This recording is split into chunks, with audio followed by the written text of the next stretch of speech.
Au cœur d'un des quartiers commerçants de Hong Kong, caché au premier étage d'un immeuble, se trouve une librairie d'un genre particulier. Ici, de nombreux clients refusent de montrer leur visage face caméra. 90% d'entre eux viennent de Chine continentale et ces livres sont interdits chez eux. Je suis ici pour essayer d'en savoir plus sur la Chine, pour apprendre des choses que nous devrions savoir, mais sur lesquelles nous ne savons rien. Je suis parfois très déçu par mon pays.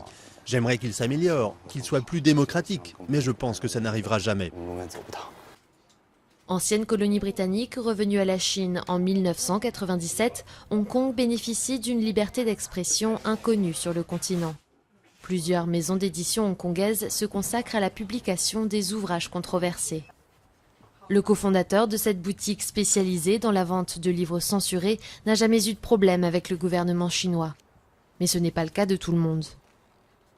I know that when we communicate with the publisher or the author. Quand je parle aux éditeurs ou aux auteurs, je sais qu'ils reçoivent parfois des coups de fil du gouvernement ou des gens qui y travaillent pour les prévenir que ce qu'ils écrivent est dangereux pour le gouvernement.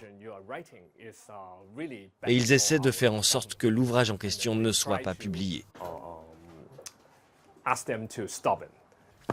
Quant aux clients chinois, le libraire assure qu'ils ne risquent rien, si ce n'est la confiscation de leurs achats à la frontière. Parmi les ouvrages censurés par l'administration générale de la presse et de l'édition, ceux sur la répression sanglante de Tiananmen ou critiquant Mao Zedong ou le régime. Cet organe du gouvernement surveille de près le travail des écrivains chinois qui doivent donc s'adapter. Je n'écris pas des livres uniquement pour les lecteurs de Chine continentale, donc ça veut dire qu'il faut que j'en écrive deux versions. Une qui sera publiée en Chine et une autre, qui est la vraie version. Je n'essaie pas de défier la censure avec cette version-là, je l'ignore tout simplement.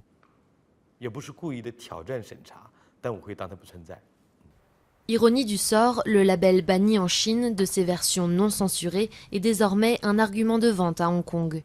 Cette librairie en écoule une centaine chaque jour, dont une grande partie finira par rejoindre le continent en dépit des interdictions.